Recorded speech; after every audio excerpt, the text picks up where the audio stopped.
Huh?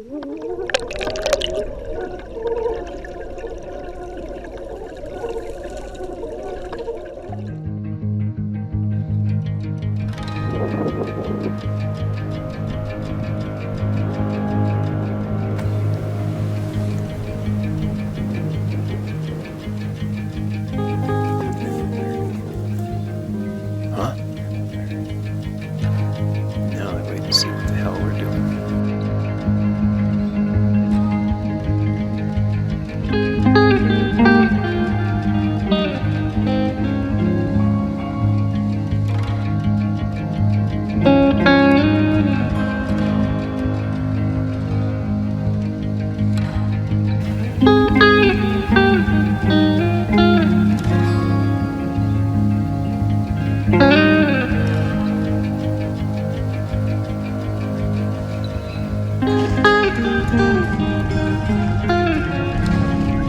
Slide right up.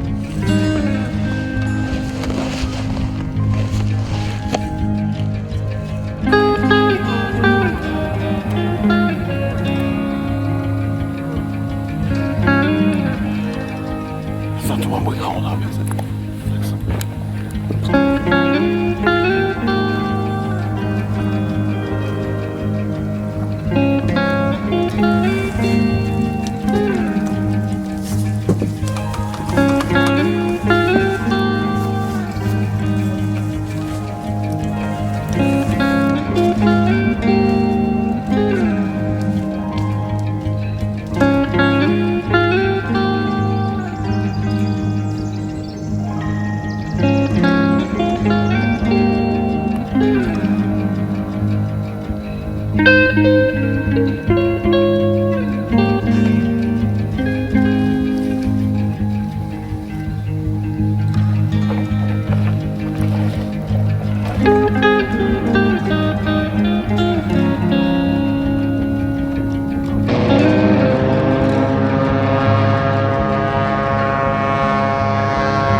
Man, that'd take a while.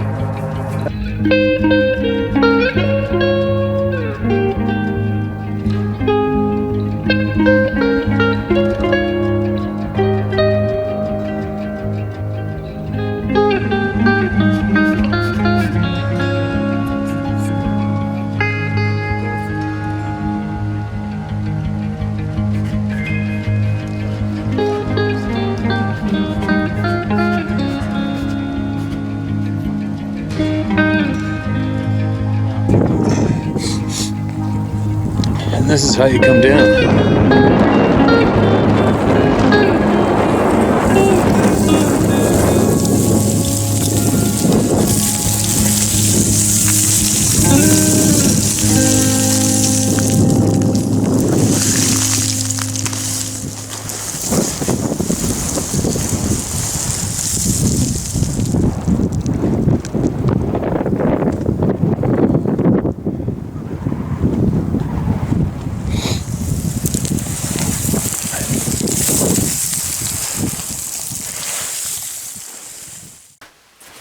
Well, I put out 5 trail cameras around the property last evening before it got dark, and nothing on there today, so don't know what that was about yesterday with the tracks. We'll see. anything goes by those cameras now, and we'll know. But anyway, lots of voices to be heard. I'm on my old phone. It goes back, there's notes in here from 2019 on it, emails, and they don't have red beside them, so I'm gonna read them. Crazy. What else? I woke up this morning in my feed, there's a thing on Portland, Oregon, and I clicked on the video for a minute. It was a 6-minute video and watched it. Holy, oh my God, that's all I can say about that. Unbelievable what has happened to a major city here in North America. It's unbelievable. And it's almost confirmation for me when I remember a while back I was coming to the conclusion that possibly that dominating flaw, character flaw that humans have been created with, seems to be dominating these days. It makes that person with that flaw need to be in control, right? And I think it's possibly we're at the generation now where, after generations of these characters battling to get into the place of control, I got a funny feeling that now we're seeing the fruits are coming through, are growing, maturing, of what happens when those character flaws manage to get into the position of control and manage to stay there for a handful of years.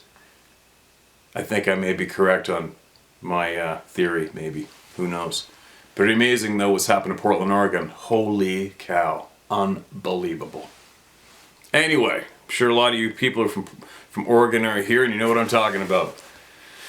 But anyway, let's get back to hearing some voices right away. You guys smashed the shit out of that GoFundMe request for the DNA study. Can't wait to see the outcome of that. Good work. Now, hey man, first I'd like to say I'm a huge fan of what you do on your channel. This is from 2019. Thank you for being there for us, for those of us who don't feel comfortable doing so. I'll keep my encounters short because I know you're on a time crunch, but if you have any questions, feel free to ask. I'm from a small town in the hills of Kentucky, and around here not much is said about these beings. I was 15 when I had my encounter. A friend of mine and I were hiking in the woods behind my grandparents' house. It's hundreds of acres of trees, but in the very back, there's an old abandoned strip mine pit. We would always grab sticks, rocks, or anything to throw off the high wall, which was 80 feet straight down to the water. As we were finding things to toss in, I found this huge rock, somewhat buried and probably 250 pounds plus. I called my friend over to help me pick it up, but even with both of us, couldn't budge it. We lost interest eventually and went on hiking. As we got probably 200 yards away from the spot with the rock, I heard this big kadoosh. We went back over there to see what sounded like someone jumping off the cliff. That's when we see that the massive rock was gone. No drag marks. Not that it had been rolled, because it was 40 feet from the edge. Nothing but the indentation where it once was.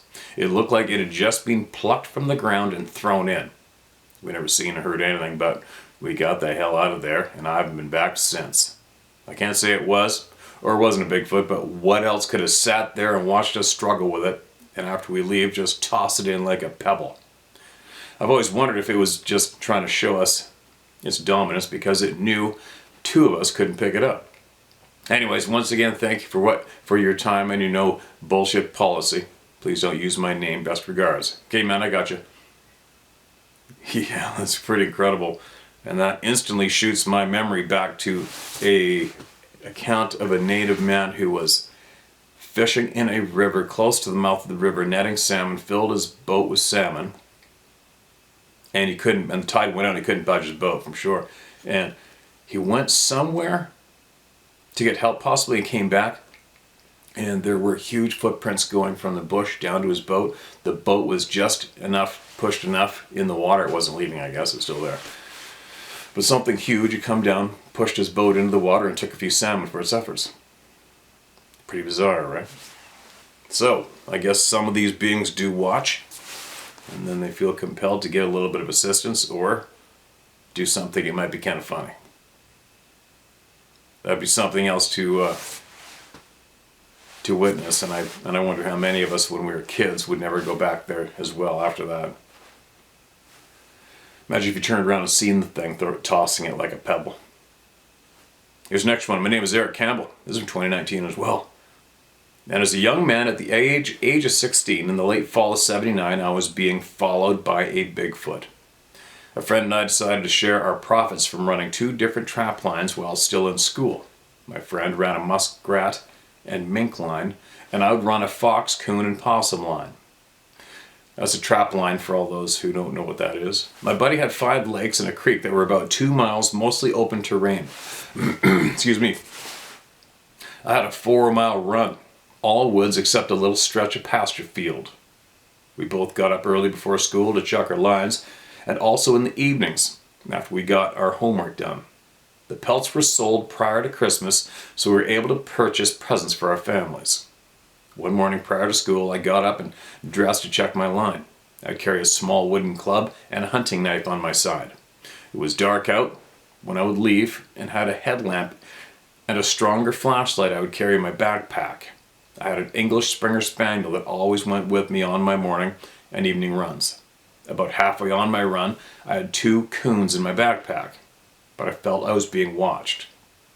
As I stopped to look and listen, I heard my dog growling very low. She was looking behind us. I felt the hair on the back of my neck standing up. The dog just confirmed what my sixth sense was telling me.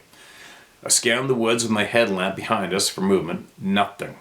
I continued on to check my trap line, but as I started, my dog was walking backwards and growling very low. That'd be weird to see a dog doing that, walking backwards and growling. This was a behavior I've never seen in her. We traveled another 200 yards with me stopping periodically to light up the area behind us, and nothing.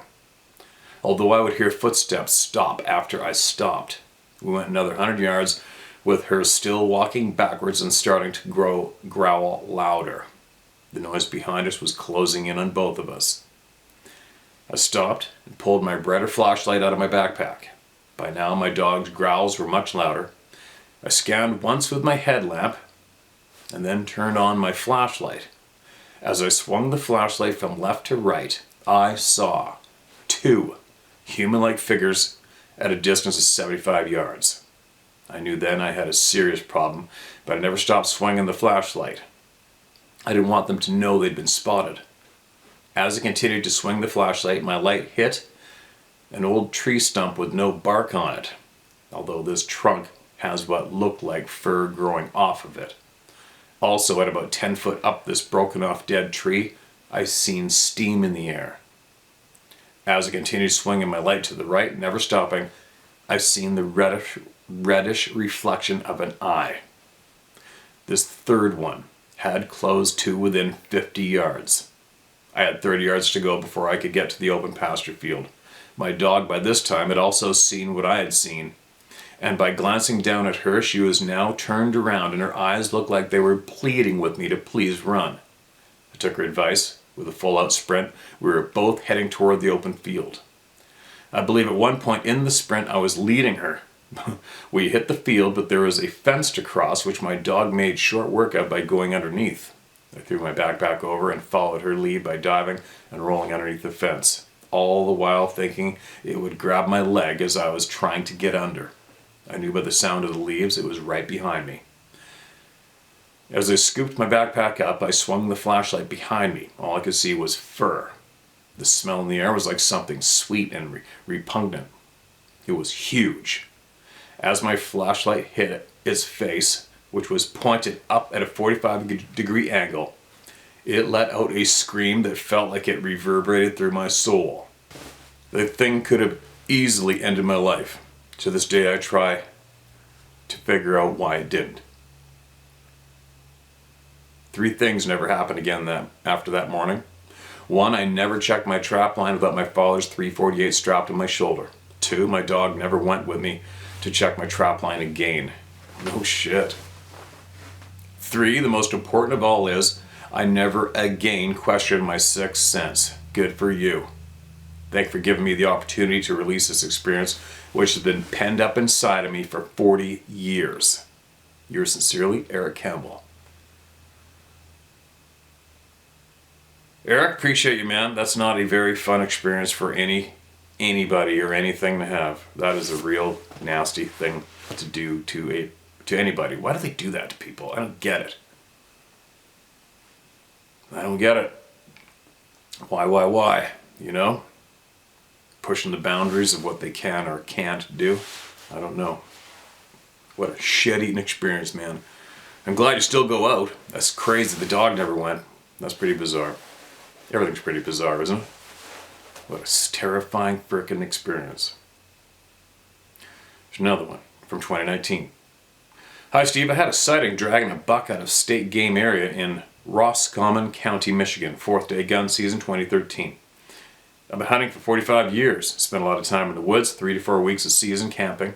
We hunt a flooding area, roughly 6,000 acres. A lot of swamp with islands with some nice oaks on them. The DNR plants a few rye fields back in there also, where I shot a nice 8-point that evening. 2 days previous to this, we had a bad storm blow through the area with a lot of rain on the 17th. It raised the water levels in the flooding a lot. We have to cross an area that has a big culvert for draining mud lake to a swampy area. Bit of typos. On the way out that afternoon, the 19th, we noticed a lot of dead fish washed up on shore. Well, anyway, shot a buck that evening in the forest rye field, a ways, and in the farthest rye field, a ways from camp, maybe a mile. Forgot the deer cart back at camp, so we took the slings of our rifles to drag it out, whatever it takes. Took a shortcut, a little piece of high ground next to the swamp, come out to the trail that leads back to the camp. Standing there taking a rest, no wind temperature, about 24 degrees. You can see your breath going straight up in your head. Headlamps. It was dead quiet. Roughly 150 yards in front of us, sounded like a bowling pin hit a dead cedar. Then there was another tree knock in between us and the rye field where I shot and gutted the buck. The third tree knock was between us and camp. Still had roughly a quarter mile down the trail back to camp. Got to the edge, mud lake, and I told my son, wait here and I'll go get the deer cart for the last 300 yards instead of dragging it. As I got across the little dam, water is roaring from the rain 2 days earlier. I heard splashing next to shore just past the dam. I thought, what in the hell is that splashing? And I can hear over the roaring of the dam. Got closer to the sound, turned my headlamp up, looking down in the tags. We read this. Now it sounds totally familiar. I'm going to keep going. It's almost done. I was on a slight elevation, and this thing slowly looked up at me at about 15 yards away. Its eye was as big around as the bottom of a pop can, brilliant blue. Its head was very wide. We locked eyes for a few seconds. It was standing in 2 feet of muck, and the tags were about 5 feet tall. Its head was about 1 foot above the tags. When it took off through that shit, it was as fast as a bolt of lightning. It was dark, and I could see its silhouette. Looked to be maybe 4 feet wide at the shoulders. I yelled at it as it was hitting the other bank. You get, you some bitch. Had the scope on it, out of instinct. 2 rounds left in the odd 6. Almost let one go over that thing's head, descended on its way. I either carry a 350 Remington mag or a 450 Marlin now. Sincerely, Tony Montague. You can use my name. To my friends that don't believe me, you don't spend enough time doing what you love. Steve, love your channel. Keep up the good fight and hunt hard. P.S. That thing was eating those dead fish that washed up on shore. Forgot to mention that. Okay, totally familiar. Read this one. No biggie. There's thousands of new people here. And a quick note to all you people, all you hunters out there that insist on needing to drag a deer out whole. I don't know why you do it. I don't know why people do that.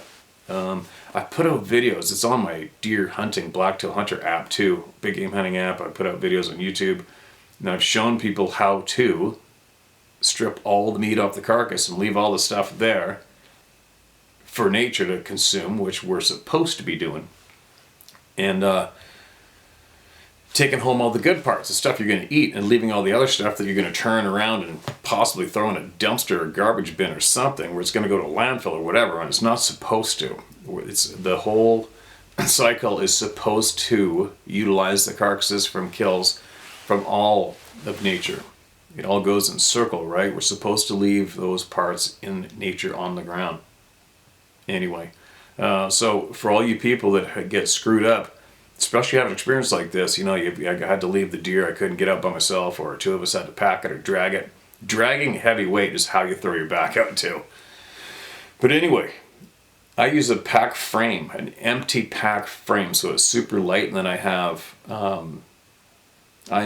waterproof, roll-up waterproof rubber bag about that big that I put all my stuff in, licenses, snacks, knives, camera batteries, whatever. I put that stuff in there, and I also roll up my rain jacket and rain gear, and I'll strap that on there. Reason being, I don't want meat in my main backpack. I don't want it in there. Blood gets in there, goes rancid. You're not going to get the smell out. But anyway, that's how I hunt. And I don't care if it gets dark. Who cares if it gets dark? If something's going to snuff your ass in the forest, it's going to do it daylight or nighttime. It doesn't matter. So what I'm saying is, sometimes it's best to possibly just strip all the meat off that carcass, put it on your backpack, and walk out with it on your back. It's not that hard. It's hard for big, heavy bucks. I've done some heavy ones. But it's the way to go. Maybe some of you will take my advice and start doing that, because it's a very smart thing to do, hunting today. But anyway, moving along. We read that one, read it again. No harm done. Okay, moving along. And this is in a column from, this is January 9th, 2020. This email came to me. And it has no email, and the top is usually in yellow, the header, the name, or on the bottom there's no name, but I have a feeling. Okay, let's just read this. I share your anger with Dr. M and the quote gang, end quote. I'm going to change names a little bit. When you get into my book, you will see just how far they went to destroy a person's life. They take advantage of good, well-meaning, honest people. It was so unfortunate that the likes of Money Taker and Dr. M got into positions to steer the research and the information released to the public. If it was about the truth with them, they would have helped Dr. Ketchum and helped her secure more funding and do more in-depth analysis. Money Taker went after a lady named Mary Green. Mary was a pioneer in Sasquatch research. She documented and scientifically studied them starting in the 60s. You don't hear much about her because the, quote, old school, end quote, guys, to include Money Taker, went after her to ruin her, because the observations she had about the Sasquatch was pointing to a human hybrid, even back then. The Sasquatch she was encountering had a round, normal head, more human-like features, and the ape school guys went after this poor lady like you wouldn't believe. I became friends with her around 2011, 2012-ish, and she shared a lot of what she knew and her research. A very smart lady. Unfortunately, she passed away a couple years ago, but the point is, these guys have been controlling a narrative for 40 years and are ruthless in defending it. I'm so glad you're taking them on. I agree, the subtle approach you have is working, and it's definitely turning the tide. Okay, that was 2020.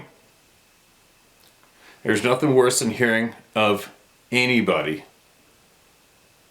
going after and destroying good, honest people, especially a woman all alone who can't defend herself from big sons of bitch bullies, right? Maybe one day they come to my house and try to shut me up. That'd be a lot of fun. I'd really enjoy that a lot, actually. And yes, the tides have changed, and we are continually, substantially kicking these shit bags to the curb. And I've heard some heads up of some real dirty, filthy things they've done to other people, including a woman who's apparently assaulted by one of these people in order to shut her up. And I wouldn't mind hearing from that woman if she may be following this channel, or hearing confirmed evidence of these things happening. Bring it to me, and we will not help them hide any longer. Dirtbags. Here's another one. This is from 2020. Hey Steve, my name is Mary. I grew up on a farm in rural North Carolina, and I've been in and out of the woods my whole life. When I was 8, I got my first gun. I have a CCW in 4 states. That's concealed carry, I think. I'm no stranger to the outdoors. When I was around 12, I was just on my walk behind our house on my family's property. I was sitting by a creek and heard something walking downstream. I thought it was my daddy, but I saw quickly that it was not. It was something covered in blackish brown fur and stood about 6 feet tall. I stood completely still. It caught me staring, and when I looked in its eyes, I dropped down and rolled up in a ball. You know, I've always heard if you come across a bear, that's what you should do. I heard it walking away, but I stayed in that ball for over an hour, maybe more. When it started getting dark, I decided it was time to go. I got up and ran all the way to my parents' house, which was at least a mile away. My daddy was home when I got there, and I told him what I saw, and he told me they were wood boogers. He told me not to tell a soul what I had seen, and I never did. At that time, I didn't stop doing things that involved going out alone or hunting. I really didn't think about it. Fast forward to the age of 33, I got my dream job working for Florida Department of Game and Fish. whenever they acquire new tracts of land to make it a WMA, they do controlled hunts to the public. At that time, my job is to manage the area while the hunts were to happen. We had basically a shed out in the middle of nowhere that would be my office and a four-wheeler. I weighed and tagged animals as well as took samples of blood for each animal. Anyways, this area was on the banks of the St. Johns River. I had a hunter who wasn't out of the area, and it was time to close the gate. I went to look for them on the four-wheeler. I came to the bank of the river, and standing on the other side was the same thing I saw when I was 12, but much, much bigger. Wow. This time I got a good look at it. It had a human face and had red hair instead of black. Let's say that one more time for shits and giggles, shall we? Quote, it had a human face, end quote. It had red hair instead of black, and his hair was matted. Hair mentioned this time. I reached for my gun, and when I did, it screamed. It was almost like the roar of a lion. It was so deep and loud. I backed that machine up and turned around and got the hell out of there. Thank God my hunter was waiting at the shed when I got back. I was almost going to leave him. I shook when writing down the stats of that hog, and I shook till I got home. I never went back in the woods again. I told my daddy I didn't want any of the land that I was supposed to inherit because I would never live there, just because of them, whatever they are. Now I live in a very urban area in Florida. About 6 months ago, I started seeing your posts about your own experiences and experiences of others. It interests me. I've researched as much as I can without actually being alone in the woods. Could you please give me Scott Carpenter's email? Can you refer me to some people about this subject, or could you give them my email so they can contact me? I really need to talk to the intelligent people who are informed on the subject. Something strange is happening around my house at night. Weird noises, my dog's barking at all hours of the night. Stuff that a year ago wasn't happening. I've even had someone look under my house for the source of the strange noise. Whatever it is, I've never heard before in my life. I've heard some of the things Scott Carpenter talks about and read some on the Nephilim, and maybe that's the reason I never told anyone. And another reason I didn't say anything was the fact that both times I saw this thing, my hair stood up. I got the chills. That's never happened to me, ever. Keep the stories coming. Thank you for your time. Sincerely, Mary. Wow, Mary. I feel bad for you that you had that stripped from you like that. It's not fair, is it? I'm so sorry it took so long to find your email. I don't believe I read that before. I would have remembered. Something would have been familiar if it wasn't anything familiar reading it out loud. And maybe email me back if you're still here with us. Email me back if you still need some. You've probably learned a lot if you're still watching this channel, right? You've probably learned a lot since then, I would imagine. If you have any concerns or knowledge, or new knowledge, or whatever's coming your ride in this lifetime, and you feel it may be handy to share it, email me back, all right? Thank you for your share. There's another one. And this is from January 11th, 2020. Mark, this is Brad. I felt compelled to just send you an email to let you know what you're doing is very much appreciated by so many people. I watch your YouTube channel whenever there is a new video posted. It takes courage, true grit, and big balls to stand up against those who are knowingly misleading the public to further their own fake agenda. I consider myself to be an honest man. I'm a retired police officer living just east of St. Louis, Missouri. Oh, St. Louis, MO in Illinois.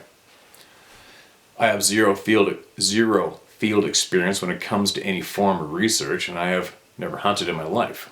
My father, who was 96, never allowed any toy guns around the house, so I never even owned and fired one until I was 20. Fighting in World War II must have instilled in my dad a strong dislike for all guns. Anyway, I've read so many books on the subject of Sasquatch, and I've learned the best way to get more educated on this subject is to keep my mouth shut and use my ears to listen and learn. I have had an interest in this subject since I was a child, old enough to read, and certainly have been laughed at by distant family members. In the police academy and An old school state trooper told me a very important thing to do while you're out patrolling.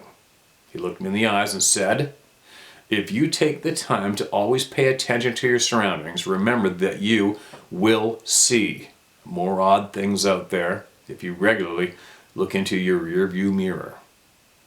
I have read of so many accounts of law enforcement officers who reported seeing a large hairy bipedal creature walk across the road right after they drove by. I've been taught to follow the evidence, and in my opinion, it is overwhelming. I want you to know that all of your hard work standing up to the haters, liars, and internet trolls is so much appreciated.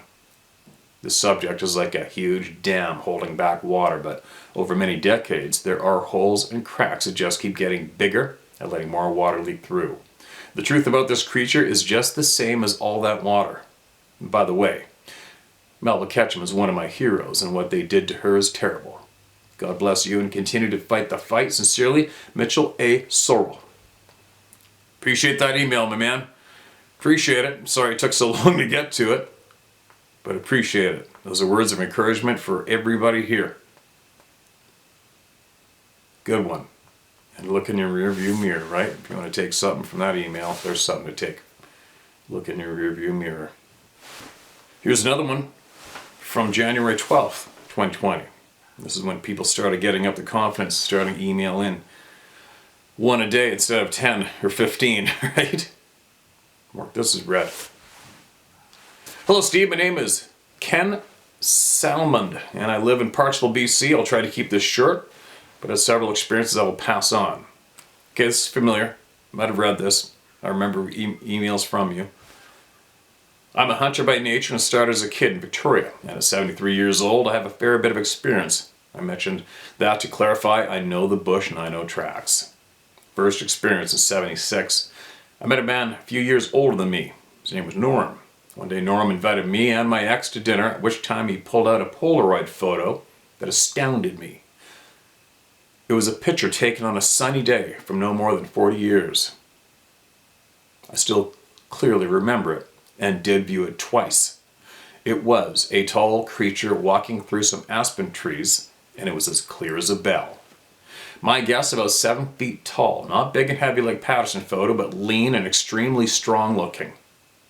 I could clearly see his face from the side view and his whole body except feet, as grass was about a foot tall. Photo was from the interior, as I recall aspen trees. I want to go on with details, but we'll take a lot more writing, so short version. Not an ape. Thick lips, wide flat nose, moderate brow ridges, sloped forehead, and almost no neck. It would have to turn body to look back. I also remember it looked happy, and that's because the corner of its mouth curled up a bit. Its hair was short like a deer and similar in color. No fat, long arms that looked extremely strong, and dark patch underarm. I think it was sweat. I could see muscle definition and tendon in the arm. And legs. My thought was, it looked like a young prime adult. It was confusing. As remember, thinking it's not an ape. It's not a Neanderthal. It was confusing. This haunted me for years. Finally, in 2012, I contacted Dr. John Bendernagel and met with him at his house in Courtenay. Told John about this, and it was great to be able to talk to someone who didn't brush me off. I had not talked to Norm since, the late 70s, as I had moved up island. So I grabbed my phone book and dialed the only guy in Victoria with his name, and Norm answered. Excuse me, guys. I drove to Victoria and we met. He was now in his 80s and in a wheelchair, and he still had the picture, but in one of many boxes in his basement.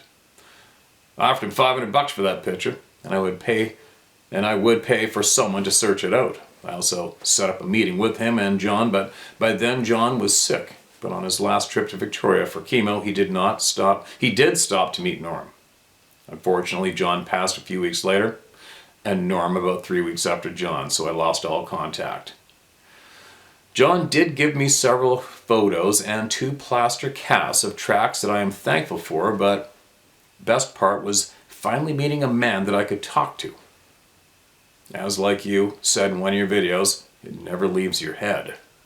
In 2014, I had another experience. I also met John to talk about.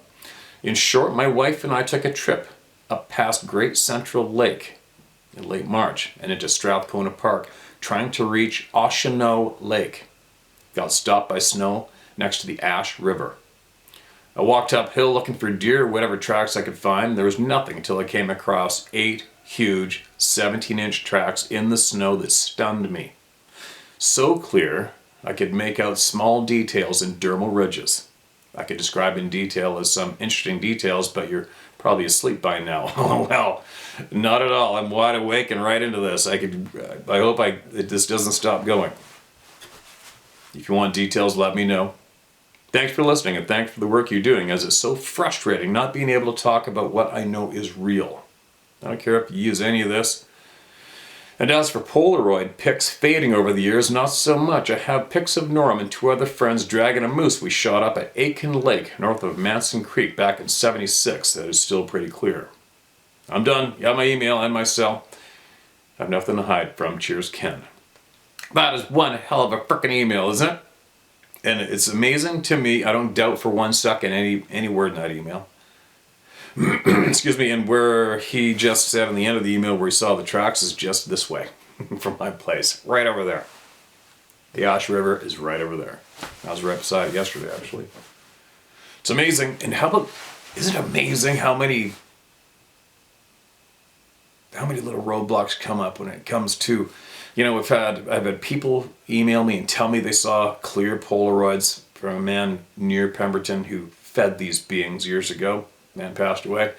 I've had people related to that man become aware of me and the people in this channel. They've gone looking for the Polaroid. Haven't heard anything about it, as usual. A guy from Fort St. James claimed that he had clear photo of 2 of them on his trail camera. Had people from down near Nakusp, I think, at the other end of the province, emailed me and said they knew the same guy saw the pictures. We don't get to see them. Who else? There's so many people who have had clear photos. It sounds like Polaroid might be the way to go, right? Possibly. Sounds like a bit of a slight pattern starting to come up. But there's been so many times that people offering up clear photos doesn't happen. What's the recent one? We had a guy driving to Northern California, I think, and traffic was stopped and he took a picture of that being silhouetted on the hill, said his sister had clear photos, never got back to us. Do you know what I mean? It's endless. But then I will get a video of one that I'm asked to not share publicly. And I had that video on my other phone. It got wiped off. I could probably find it again somewhere. It's funny, isn't it? Isn't it just kind of odd that we keep getting these little stumps put in the middle of the road when it comes to acquiring maybe a quick peek at one of these photographs that so many people have claimed to have seen or have in their possession? I don't doubt them for a second. It's just... it's just amazing. It's just amazing how common that is to get blocked, right at the moment. And we get blocked. It's really odd. Now this one is from January 14th, 2020. Excuse me. Hello, Steve. Hold on, Mark. This is red. Hello, Steve. My name is Justin Meyer. Pronounced Meyer. I'm 45 now, born and raised in Wyoming, and I am an avid outdoorsman. I'm standing with you 150% and with others who encounter these creatures. I have several stories, including finding a nest to being followed home one night. But my first encounter, man, it's like it was yesterday and it still gives me the chills, not to mention bad dreams. I was living in Billings, Montana. My first 3 years there, the people I met would tell me, my brother and parents, not to venture alone in this particular wooded area south of town known as Riverfront Park. Something creepy was there. Well, in 1993, I decided to go fishing at the main pond one early April morning at around 7 a.m. I got to my favorite spot just past the only bridge there. I sat under this tree line. No one else there. I had the pond all to myself. Well, I was sitting on the north side, and to my left across the pond at around 7:30, I heard a bunch of splashing. It was too cold for swimmers, so I thought maybe a couple of dogs. I heard it again, and I looked over and about shit myself. This thing, covered in auburn hair, massive in size, bigger and taller than Shaq and the Big Show, Paul White, who I have met both, stood up out of the water and took a step into the shore. I moved back in shock. It was about 75 feet from. Turned and looked straight at me. Ugly, horrific, and downright scary. We made eye contact for just maybe 15 seconds. Then it turned away and walked off into the woods. Just for maybe 15 seconds. Okay, everybody, picture what he's looking at and time 15 seconds, go. 15 seconds is an hour in that in real world time in the forest. Trust me when it comes to seeing things. I stood up, watched it, and heard it crash through the brush and break off tree limbs. I instantly gathered my stuff, walking backwards to the parking lot. And this other guy just showed up and was sitting in his pickup. I asked if he had also seen it. His reply was yes, and that he'd seen it before. Well, I instantly knew that it was a Sasquatch. The flat face, the bipedal walk, the sheer size, the cone-shaped head. Of course, no one believed me, but I did get my brother and a friend to go back with me the next day, and it ended up that our friend, who was 6'7", had to stand on a stump and raise his hand to measure how tall this Sasquatch was. We then measured it to 9 feet, its shoulders at about 4 feet across. That gave all three of us the chills. Never saw it again, but I never went alone either after that. Footprints would be seen time to time. I hear other people mention it. And now in 1996, I seen another one and a nest, but that's another story/account. I don't go alone into the woods. My senses are heightened, and I really don't sleep if I camp out. I do go armed, but I do go armed. I've come across moose, grizzlies, but the Sasquatch are the ones that I fear the most. You can use my name, I stand with you, and on a personal note, I'd like to ask you more about them. I believe that they are somehow the Nephilim, but that's my opinion. I wish to help expose them and stand against the fakes and bullied from the TV shows. Contact me anytime, preferably by phone or text. Thanks for you doing, Steve. Keep up the good work. Okay, man. Sorry I didn't get this read back then, but we got it. Right? We got it. What a crazy thing to witness, isn't it? Isn't that something else? I'm glad you still go. And if you got some more, sounds like you do, and if you're still with us, I hope you are, email us again and share more with us, okay? Share everything you got, man. Get it all out and share it. Please. If not here, somewhere else, somewhere. Just share it, okay? That's a freaking crazy ass description. And of course, there's numerous patterns in there, right? Patterns, everybody. Look for patterns in life, okay? Not just this topic, but any other topic. Look for patterns. All right, this email came in on January 20th, 2020. Mark this is red. None of these are marked as red. My name is Doug Erickson. Familiar name. And I'm a retired Minnesota game warden / pilot. Very familiar. My patrol area was in the northeastern part of the state, which is mostly wilderness. Feel free to use my name because, like you, I don't take crap from people either. In the 1980s, I was patrolling a very large lake in my patrol area on a very nice day. I decided to tie the boat up on shore and walk across a peninsula to observe any fishing activity in the next bay. I spotted a man still fishing in a boat about 100 yards out from me. I concealed myself and sat down. He did not move once.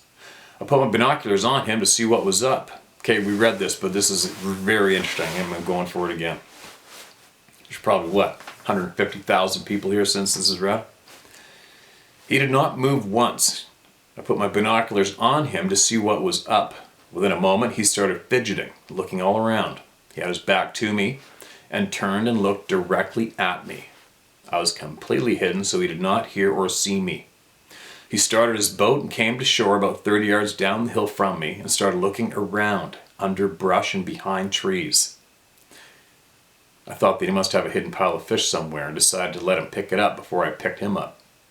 He looked from side to side, back to where I was and all around.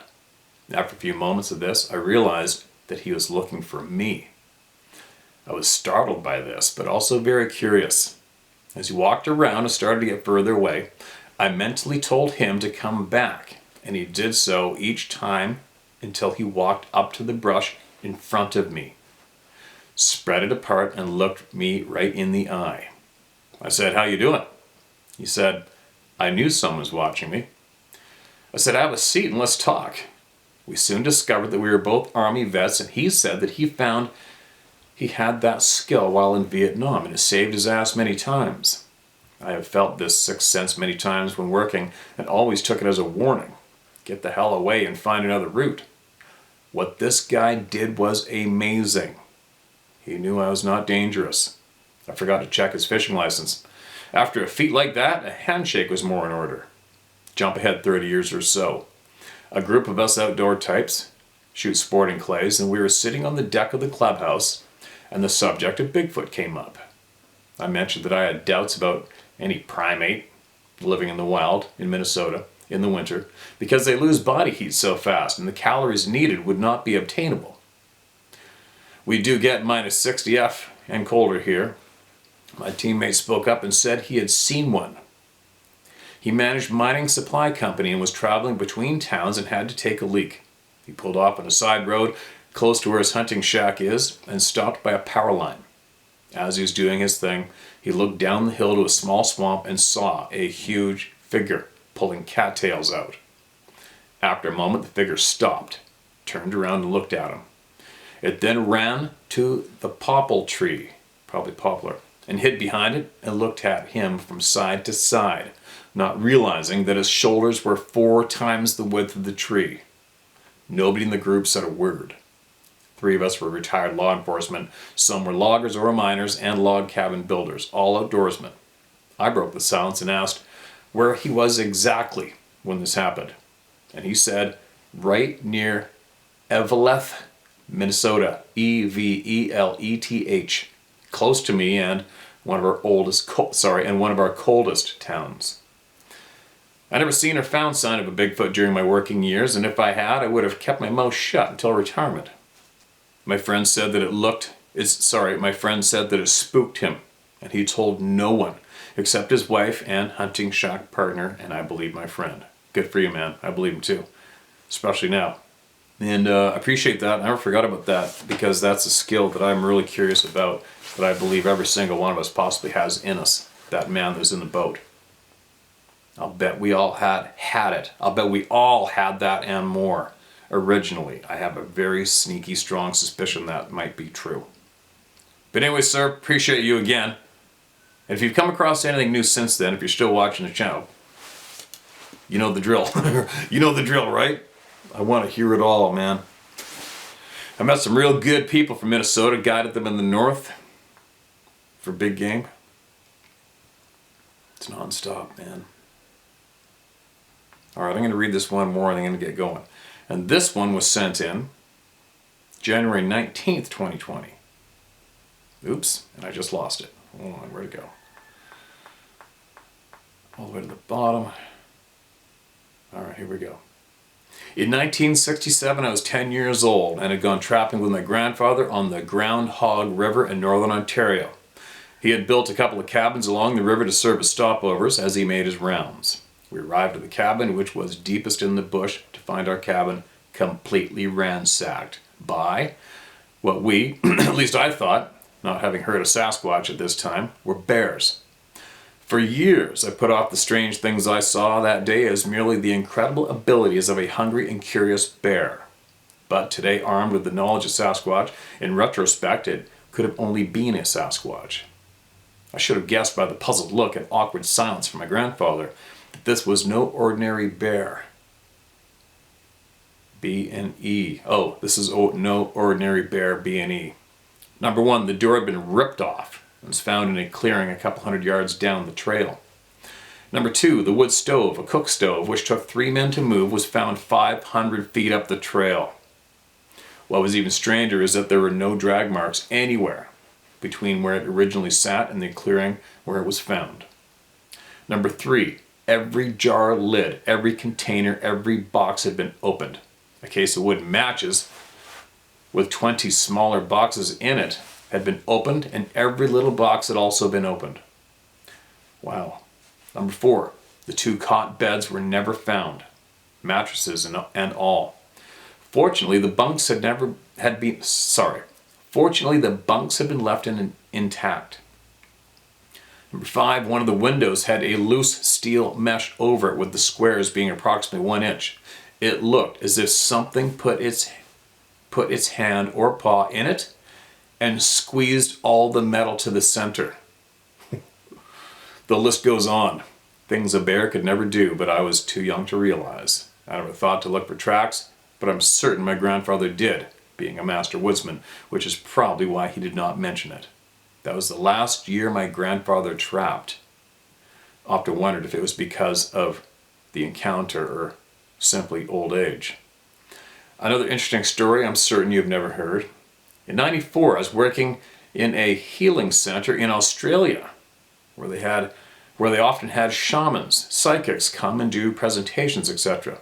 A woman psychic had come as a part of her presentation. She had asked a couple of the staff to put some pictures in unmarked envelopes so she could guess what they were.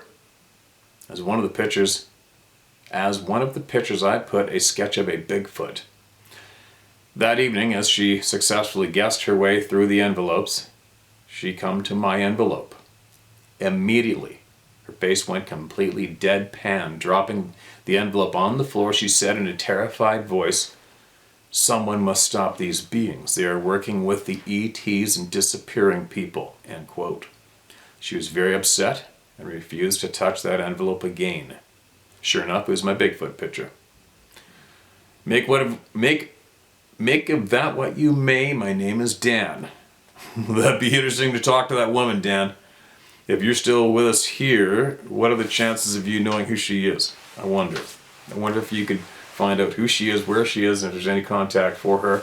And if maybe at this point of the stage for her, she has possibly gained more knowledge, come to a place of being more at ease with the topic, and maybe she wants to talk about it. Maybe she wants to talk about what she knows and how she knows it. What she's seen, what she heard. How does she know? What does she know? How did she find out? Why does it scare her so much?